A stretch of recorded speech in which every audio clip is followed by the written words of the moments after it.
미리 지금 화면을 이렇게 띄워놨는데 오늘 주제는 약속의 성취와 소망이라는 이렇게 주제를 잡아봤는데, 이 앞에 보시는 지도를 보면 통일 이스라엘 지도입니다. 우리 다윗 왕이 왕권을 이렇게 취하시고 자기가 죽고 솔로몬에 이를 때까지 이 통일 왕국의 지도를 보면 마치 우리가 앞으로 이렇게 맞이할 영원한 왕국의 지도와 같은 그런 생각이 듭니다. 그런데 너무도 안타깝게 하나님께서 우리 솔로몬에게 이런 말을 하죠. 솔로몬이 정말 자기 아버지 다윗이 준비한 모든 성전의 기물들을 가지고 또 자기가 준비한 가지고 성전 건축을 하고 성전 봉헌식을 이렇게 올리게 되는데, 마치 이렇게 7.7절이 7일 동안 하게 돼 있잖아요. 그런데 너무너무 감사가 돼서 우리가 14일 동안을 하나님께 이렇게 제물을 이렇게 드립니다. 그럴 때 하나님께서 우리 솔로몬에게 나타나셔서 하신 말씀이 있어요. 정말로 네가 법도와 내 율례를 잘 지키면 이스라엘의 영원한 나라를, 그 왕권을 이렇게 세워주시겠다고 분명히 말씀을 하시죠. 그런데 참 너무 안타까운 게 뭐냐면, 여기 보시면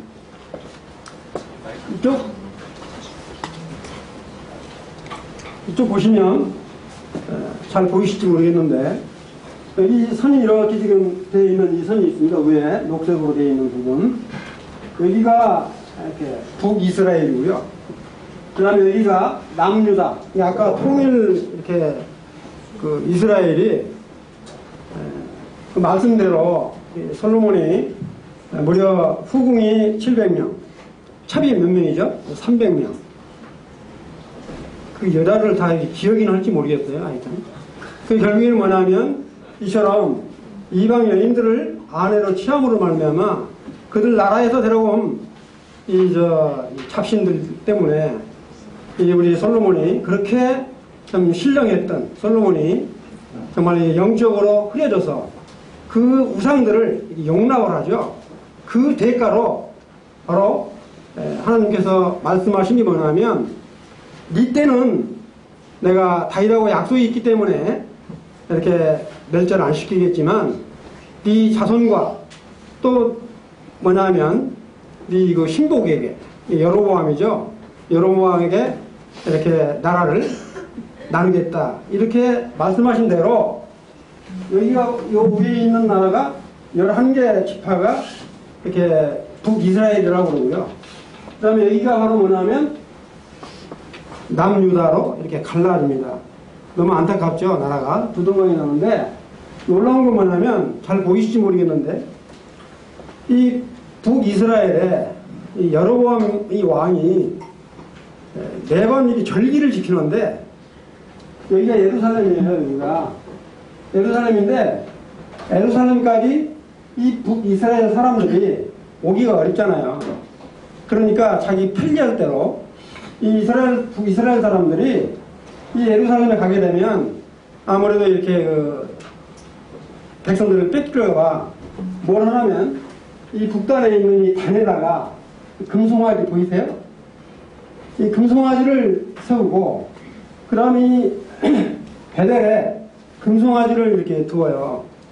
그래서 여기서 이렇게 제물을 드리도록.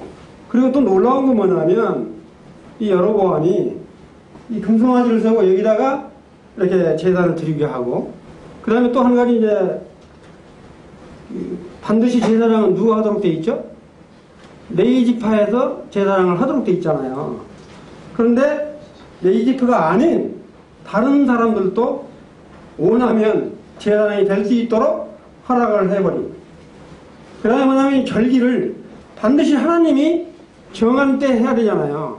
근데 절기도 자기 마음대로 정해서 하는 이와 같은 잘못을 범하게 돼서 결국에는 이 북이스라엘은 나라를 세운 지 한 200년 조금 넘게 해서 망하게 되죠. 근데 그와 같은 것도 잘 아는 이 남유다는 이제 솔로몬의 아들 르호보암이 이 남유다만 이렇게 왕권을 가지고 하는데 이 르호보암도 참 하나님 보시기에 악을 행하죠. 그래서 결국에는 뭐냐면 이 남유다도 멸망하게 되는데 그 멸망을 할 때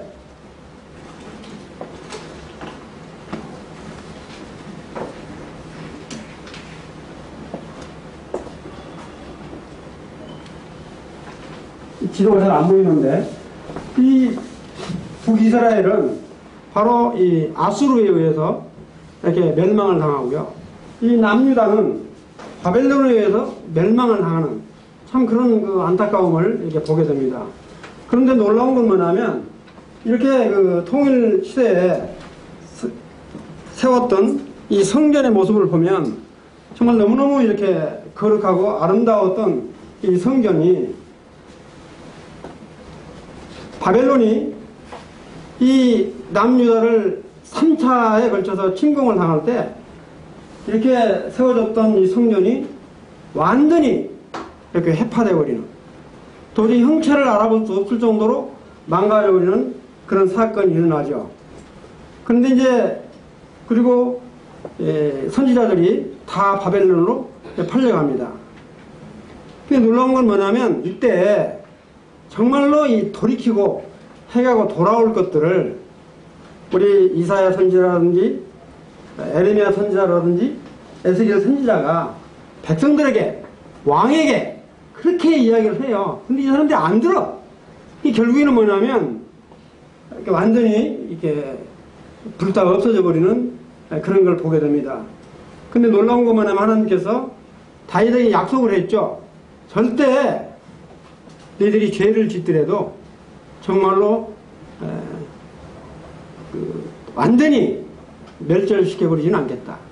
그런데 놀라운 건 뭐냐면 이 북이스라엘은 완전히 흩어져 버리고 말아버리지만 이 남유다만을 통해서 다시 이렇게 세우시는 것을 보게 되는데, 그때 바벨론 포로생활을 몇 년 하죠? 70년을 하죠. 70년을 하고 돌아와서 바로 이 스룹바벨 이분을 총독으로 세워서 그 사람을 주축으로 해서 성전 건축을 하게 되는 게 바로 뭐냐면 스룹바벨이라고 그러죠. 스룹바벨 성전. 이 스룹바벨 성전이 이제 계속 이어지다가 너무 많이 이렇게 해파가 돼서 바로 그거를 이렇게 그 헤롯 대왕이 BC 20년 전에 이 성전을 이렇게 증축을 하죠. 너무 이렇게 낡아지고 안 좋아서 증축을 해서 아주 화려하게 지은 것이 뭐냐면 헤롯 성전이라고 그러죠.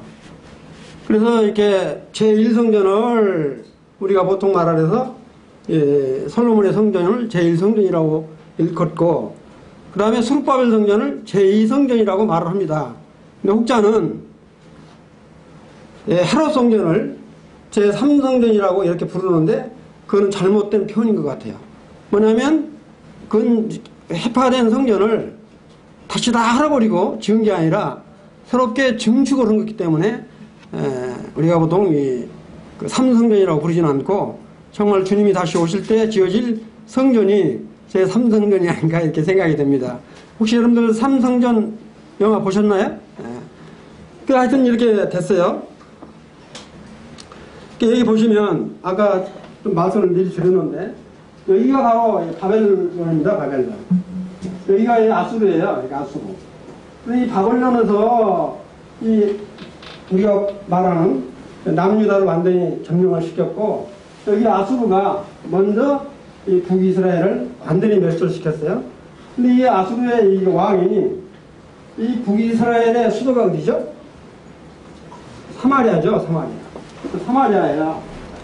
이 사마리아에 여기 있는 아수르의 왕이 사마리아에 이 바벨론이라든가 암몬이라든가 이런 이방 족속들을 다 데리고 가가지고 이 사마리아에다가 이렇게 사람들을 이주시켜서 살게 했어요.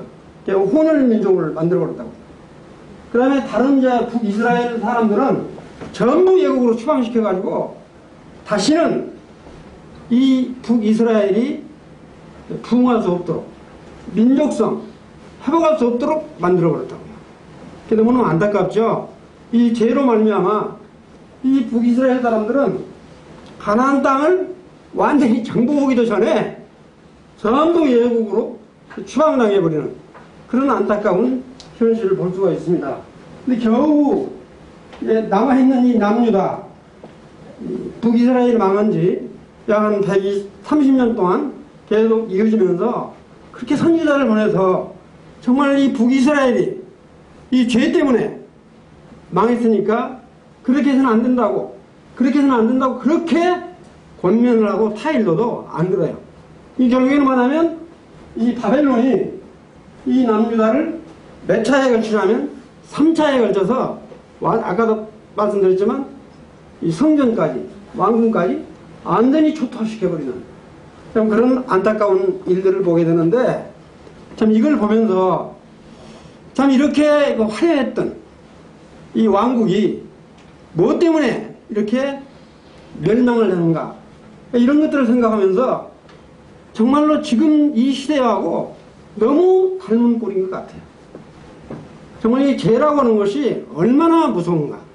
이 죄라고 하는 것, 하나님의 말씀을 어기는 것은 정말로 한 나라가 망할 뿐만 아니라 정말 우리 개인 가정생활도 마찬가지인 것 같아요.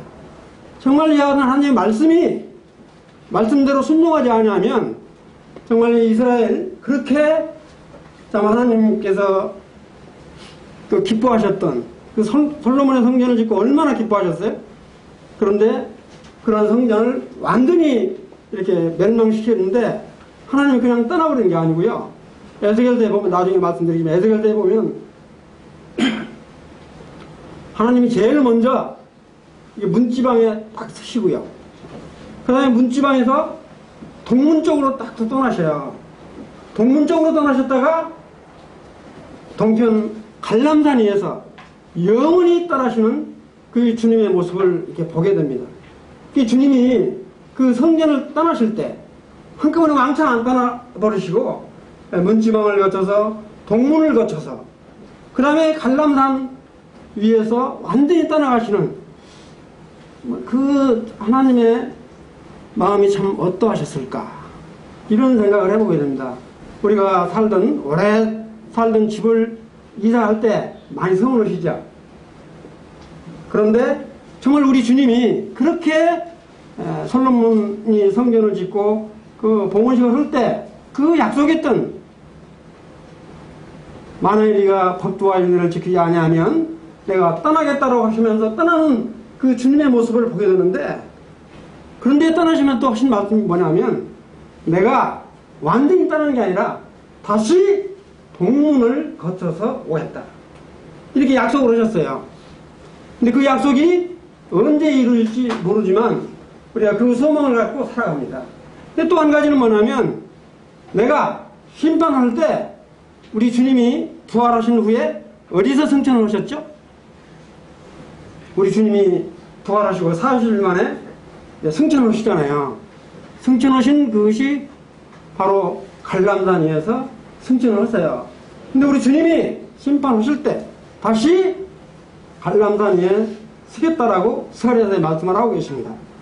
참 이런 것들을 통해서 볼 때 이 말씀은, 하나님의 말씀은 일점일획도 변감이 없이 그대로 이루어지시는 것을 보게 될 때 참 오늘 사는 우리들이 어떻게 정말 살아가야 될 것인지를 이렇게 깊이 생각을 해보게 됐습니다.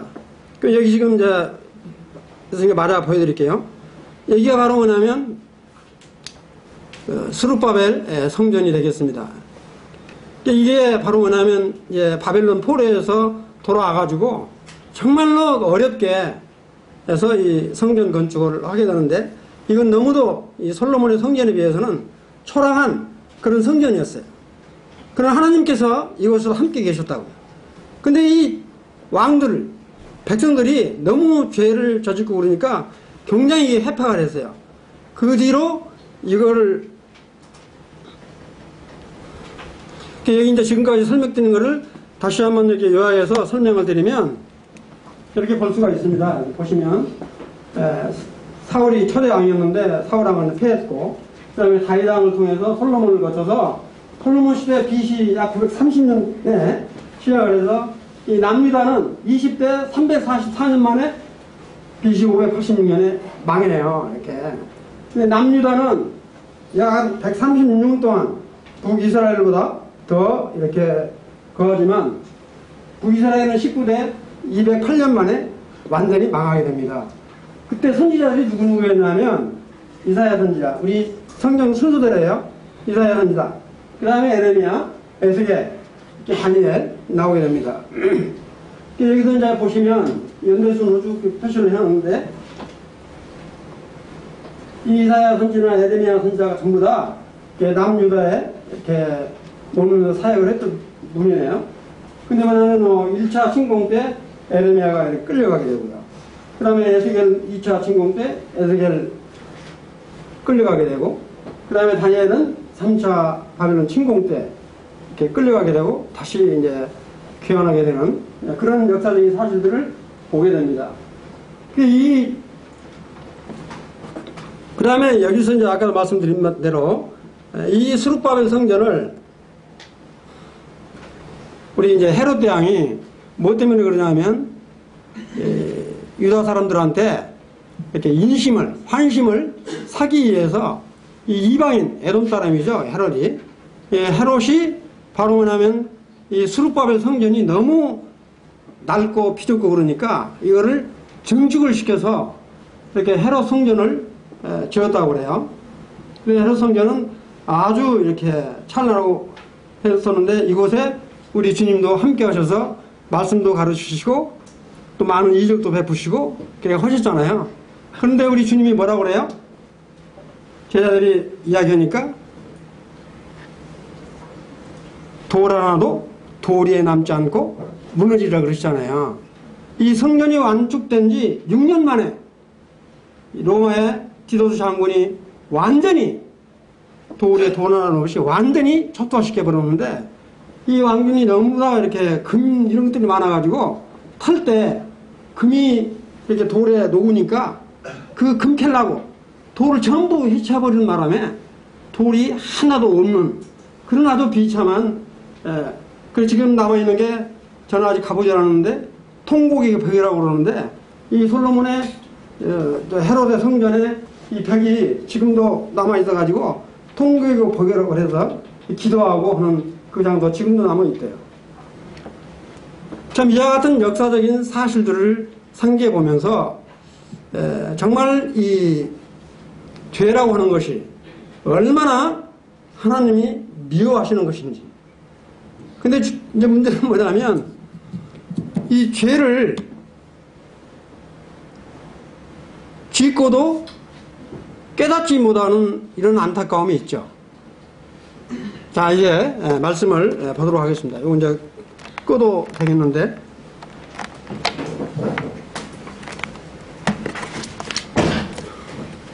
우선 이제 전체적인 개요를 이렇게 다 설명을 드렸으니까 전체적으로 이게 머리에 구상은 될 거라고 생각이 되어집니다.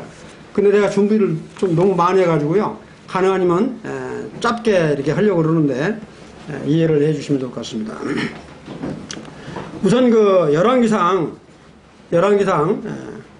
9장 4, 5절을 제가 이렇게 읽겠습니다. 구약성경 624쪽이 되는데 열왕기상 9장 4, 5절 제가 먼저 읽겠습니다. 네가 만일 내 부친 다윗이 행한 것 같이 마음을 온전히 하고 바르게 하여 내 앞에서 행하여 내가 내게 명한 대로 온갖 것을 순종하여 나의 법도 내 율례를 지키면 내가 내 부친 다윗에게 말하기를 이스라엘 위에 오를 사람이 내게서 끊어지지 아니하리라.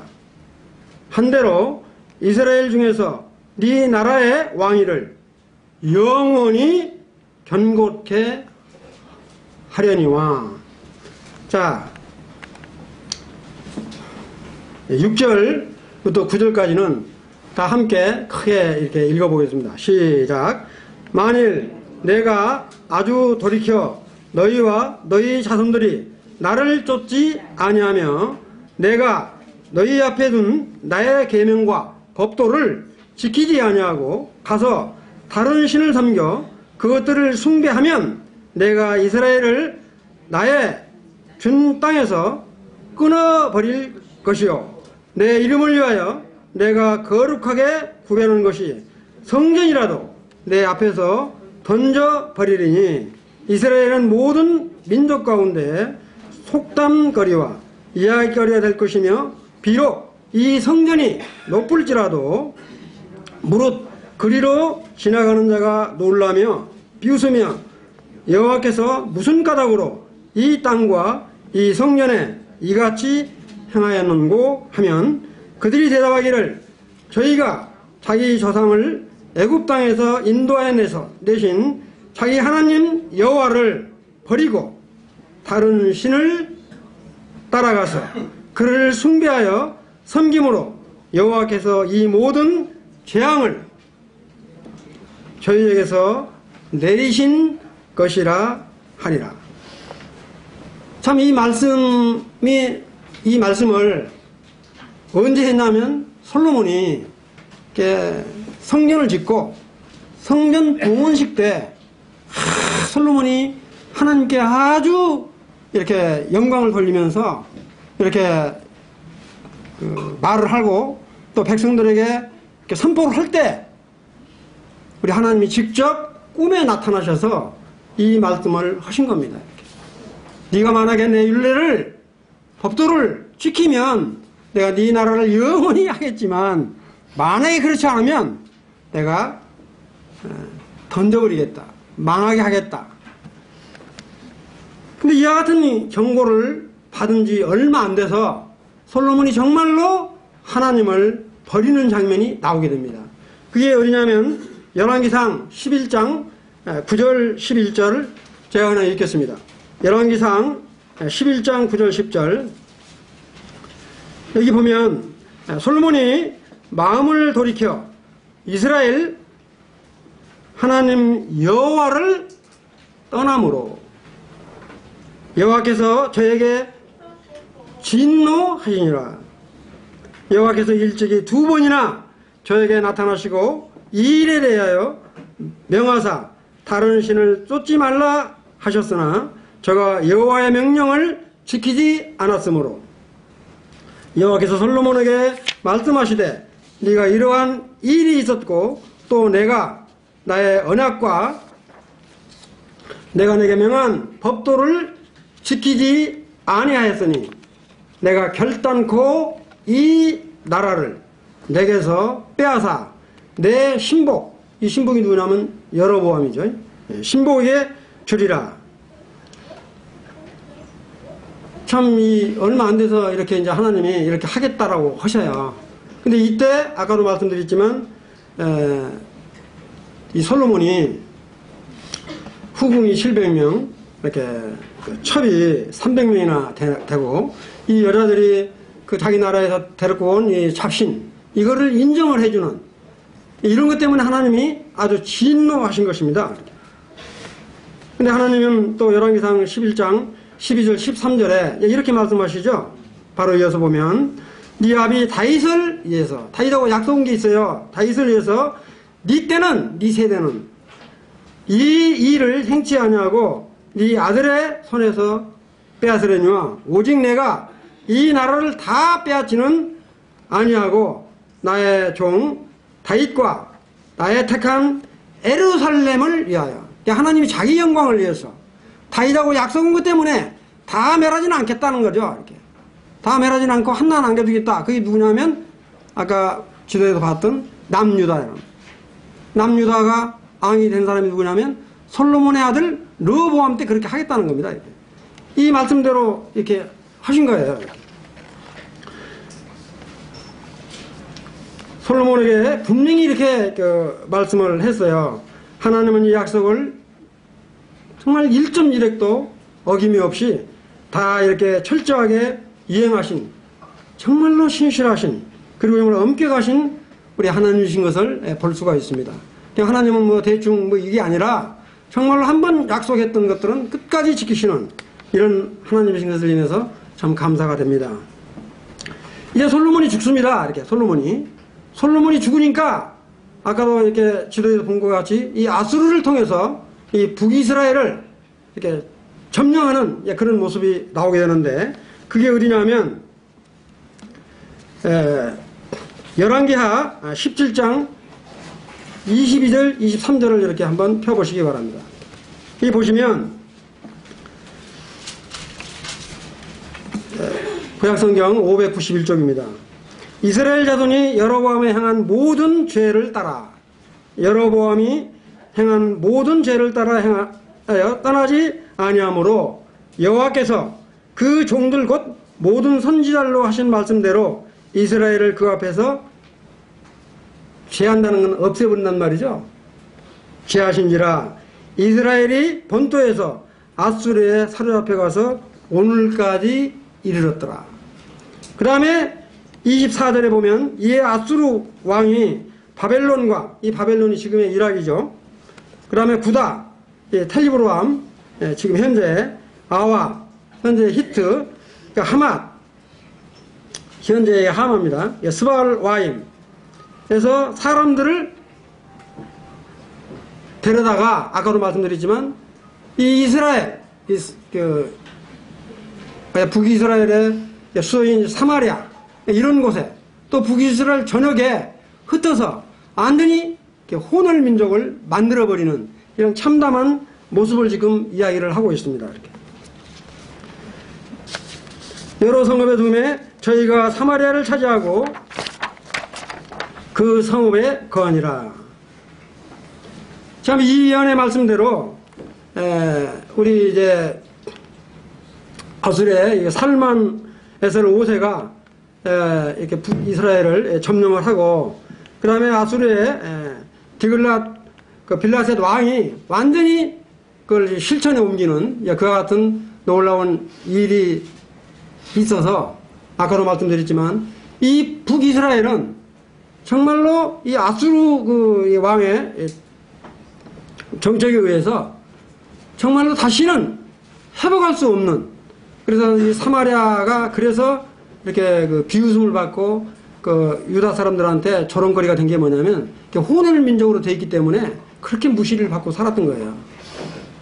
아까도 말씀드렸지만 이 정말 가나안을 다 점령하지도 못한 채 이 아수르에 의해서 완전히 쫓겨나버리는, 참 이런 것을 보게 될 때 이 죄라고 하는 것이 얼마나 하나님이 싫어하시는 것인지, 이 죄 때문에 자기가 세우신 11지파를 완전히 이렇게 쫓겨나도록 허락하시는 그 하나님의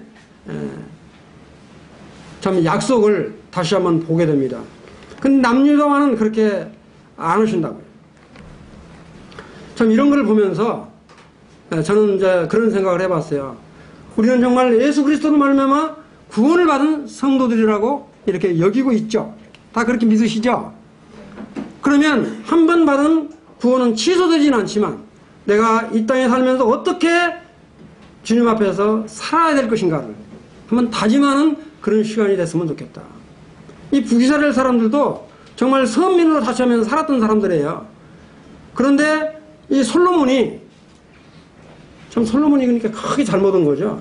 정책적으로 이방 여인들과 이렇게 결혼을 해서 그 이방 여자들이 갖고 온 그 우상들을 아주 찌들 대로 찌들어가지고 아무리 바꾸려고 해도 이 습관이 돼가지고 도저히 이렇게 헤어나지 못하는 거예요. 참 그런 걸 보게 되면 한 나라의 왕 얼마나 중요한 역할을 하는 것인지 마치 참 우리나라를 보는 것 같은 그런 생각이 들 때가 참 많더라고요. 그래서 하나님께서는 이처럼 죄를 미워하시, 정말 이 죄를 미워하시기 때문에 정말 회개하고 돌이키면 용서해 주시고 다시 회복시키시는 그런 하나님의 것을 보게 되는데, 정말 우리가 이와 같은 구원을 받은 자가 이 땅에 살면서 어떻게 살아야 될 것인가. 이번에는 남유다가 멸망하는 것을 이렇게 한번 볼게요. 남유다 열왕기하 24장 25장을 이렇게 한번 펴보겠습니다. 우선 열왕기하 구약성경 603쪽입니다. 열왕기하 24장 1, 2절을 이렇게 보게 되면 이건 남유다가 이 바벨론으로부터 3차 공격을 당하면서 완전히 이 성전이 이렇게 황폐화되는 그런 참담한 모습을 이렇게 보게 됩니다. 이때 바벨론은 완전히 그 1, 2차 이렇게 공격을 당할 때 정말로 이와 같은 것이 왜 이렇게 그 강대국이 우리나라를 이렇게 침범하는지를 깨닫고 뉘우치고 회개했으면 하나님이 용서하셨을 텐데, 이 에레미야 선지자라든지 이런 에스겔 선지자들의 말을 듣질 않아요. 자기 속에는 좋은 대로 해서 결국은 망해야 되는데, 제가 열왕기하 24장 1, 2절을 이렇게 읽겠습니다. 여호와김 시대에 바벨론 왕 느부갓네살이 올라오매 여호와김이 3년을 섬기다가 돌이켜 저를 배반하니, 이 바벨론을 배반한 거야, 여호와김 왕이. 2절 여호와께서 그중 선지자들로 하신 말씀과 같이 갈대아 군대와 아람의 군대와 모압의 군대와 암몬 자손의 군대를 여호와김에게로 보내어 유다를 쳐 멸하려 하시니. 다시 말씀드리면 여기 이게 보면 바벨론이 아주 강대국인데, 이 바벨론이 완전히 이 유다를 갖다가 아주 침탈하기 위해서 아람, 그 다음에 모압, 암몬, 이 세 나라를 이렇게 연합을 해서 이 연합 군대를 만들어 가지고 남유다를 쳐들어온 겁니다. 이렇게. 그럴 때 우리 이 에레미야 선지자가 뭐라고 이야기를 하냐면, 애굽을 이렇게 따르지 말고 남유다를 섬겨라.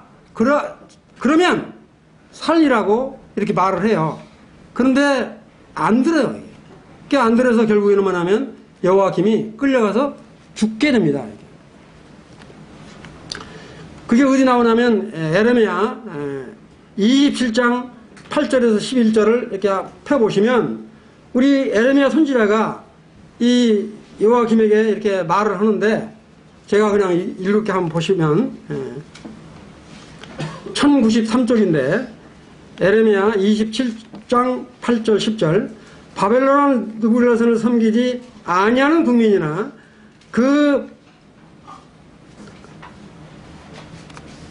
목으로 바벨론 왕의 멍에를 내지 아니하는 백성은 내가 그 손으로 진멸시키기까지 칼과 기근과 역병으로 벌하리라. 나 여호와의 말이니라.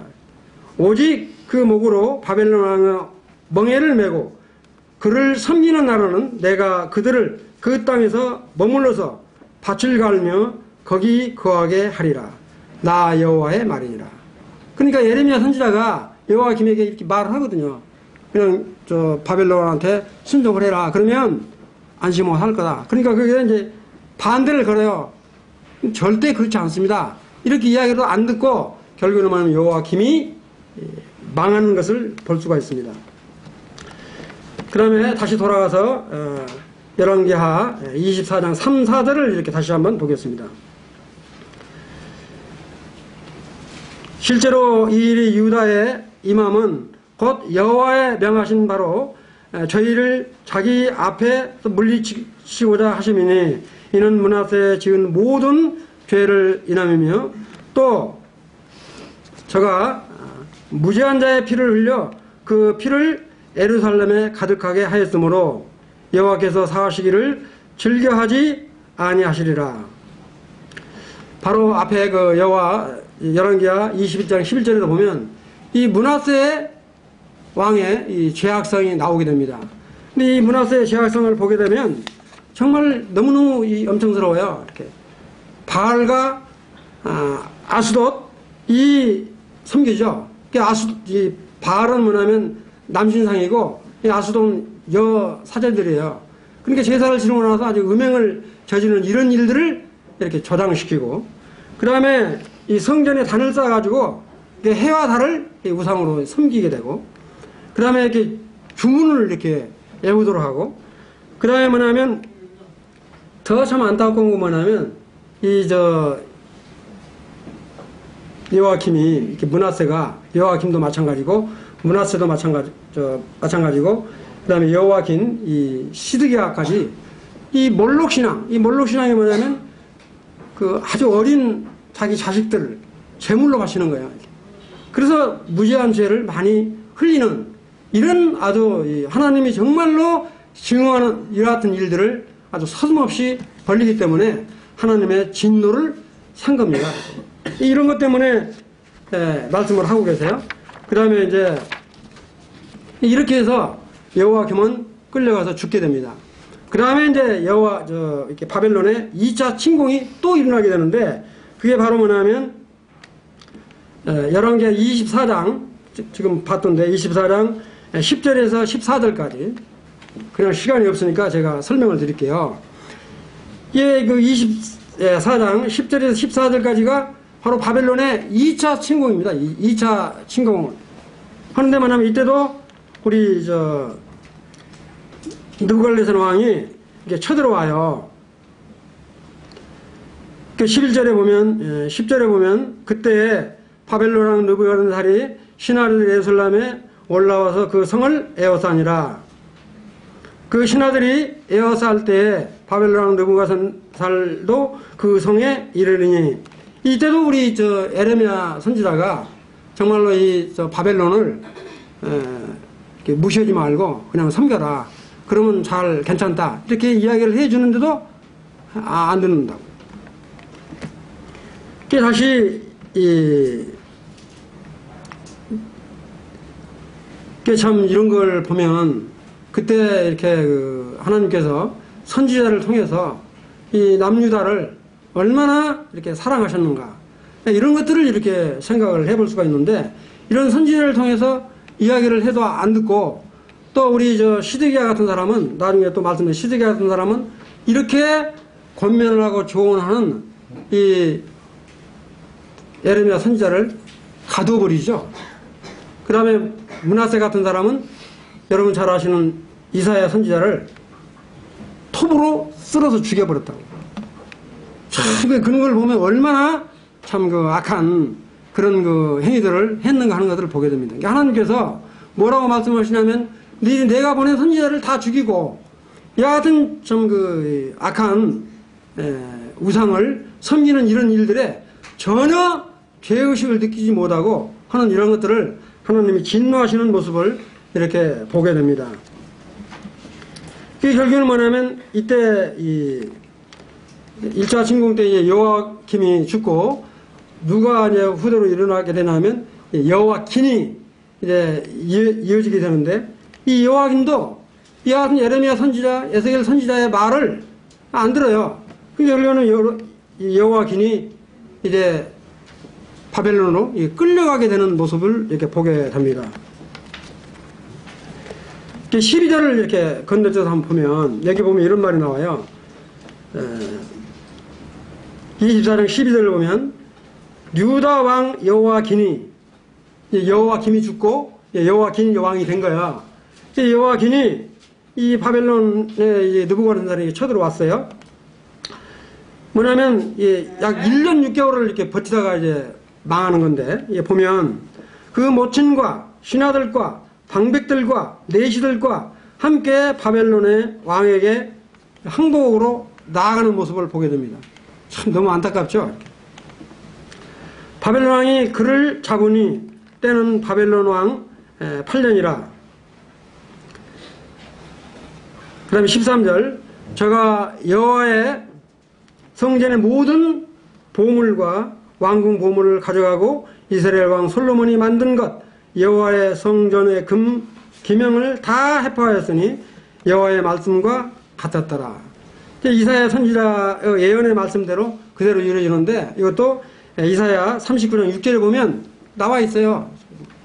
참 이런 거를 보게 될 때 정말 하나님의 선지자들의 말을 듣지 않고 이 왕들이 자기 마음대로, 이 자기 고집대로, 어떻게 꼭 남의 나라 같지 않죠? 이런 걸 보게 되면 이게 지금 이스라엘 북이스라엘과 남유다 왕들의 모습이 남의 나라 일 같지 않아요. 이런 걸 보게 되면 정말로 의사소통이 되고 정말로 이 선지자들의 말을 귀담아 듣고 이렇게 해야 되는데 그렇게 권면을 해도 이게 듣지 않고 자기 좋을 대로 고집을 부리고 나가는 이와 같은 모습을 보게 되다가 결국에는 여호와김도 바벨론으로 끌려가면서 세운 왕이 마지막 남유다의 시드기야 왕, 그러니까 이 여호와김의 삼촌 되는 사람을 시드기야 왕으로 마지막 왕으로 세우고 여호와김은 끌려갑니다. 이렇게. 참 너무 안타깝죠. 끌려가요. 근데 이 시드기야도 정말로 이와 같은 하나님 말씀대로 잘 행하면 얼마나 좋겠어요? 근데 자기 할아버지 므낫세야 여호와김 이런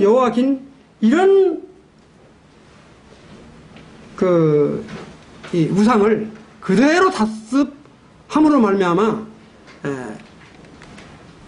뭐까지 당하냐 하면 심지어는 이제 이때가 이제 3차 침공인데 3차 침공을 제가 보겠습니다. 어디냐면 25장 1, 2절로 이렇게 건너뛸게요.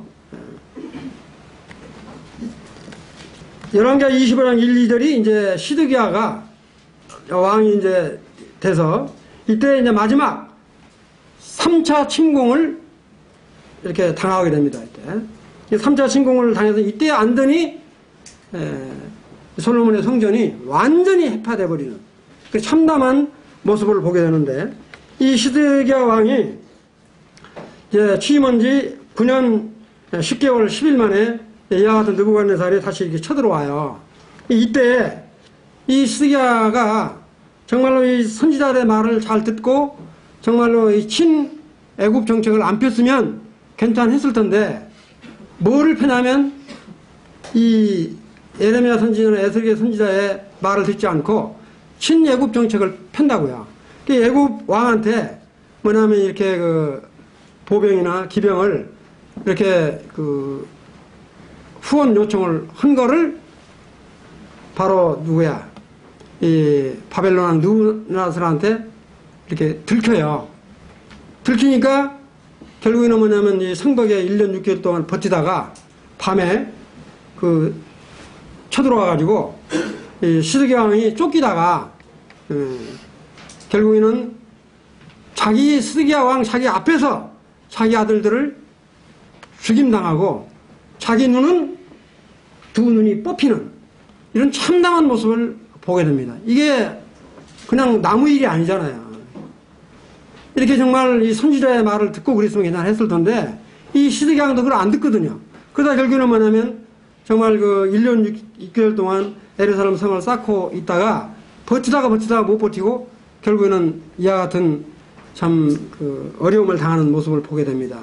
이때 이 시드기야도 정말 아까도 말씀드린 그런 몰래 신을 이렇게 제사를 지낸다든지 주술을 한다든지 그다음에 바알과 아스랏 이런 것을 이렇게 하게 한다든지 이런 일 때문에 하나님이 진노를 해서 결국에는 남유다도 완전히 멸망당하는, 심지어 멸망을 당할 때 25장 보면 성전 기구들을 완전히 이렇게 다 이렇게 무너뜨리는 그런 모습을 이렇게 볼 수가 있습니다. 자, 이것도 이제 건너뛸게요. 그래서 쭉 보시면 정말로 성전 기구들이 완전히 해파되어버리는 아주 참담한 그런 모습을 이렇게 볼 수가 있습니다. 그런데 참 놀라운 건 뭐냐면 이렇게 북이스라엘 남유다가 완전히 패망하는데도 불구하고 아까 말씀드린 시드기야는 두 눈을 뺀 채 바벨론으로 이렇게 다시 끌려가지만 먼저 끌려갔던 여호와김이 있죠. 여호와김은 36년 만에 이렇게 석방을 시킵니다. 이게 어디 나오냐면, 여러분들 성경 25장, 8절 이렇게 한번 보시죠. 보시면, 정말로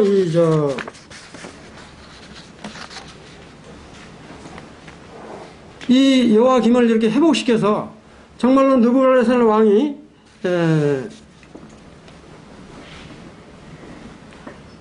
이제 죽고 그 아들이 이제 왕으로 이렇게 취임을 하면서 누구야? 여호야김을 왕으로 세워서 아주 대접을 하는 이와 같은 모습을 그 마지막 장에 이렇게 언급을 하고 있는 모습을 보게 됩니다. 이게 보시면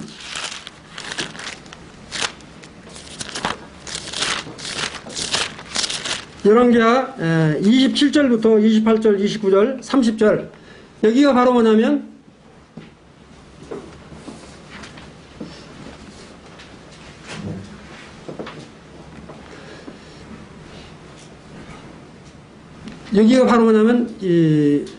회복을 시키는 그런 장면이 쭉 나오는데 이걸 한번 보시게 되면 왜 이와 같은 그 회복의 장을 이 마지막에다 이렇게 넣어놨겠는가 하는 거는 정말 이스라엘 백성들이 포로로 가서 이와 같이 영원히 멸절시키지 않겠다라고 하는 약속의 희망을 이렇게 담겨주기 위해서 이렇게 지금 열왕기하 24장 27절부터 30절까지 이렇게 언급을 하고 있는 것을 볼 수가 있습니다.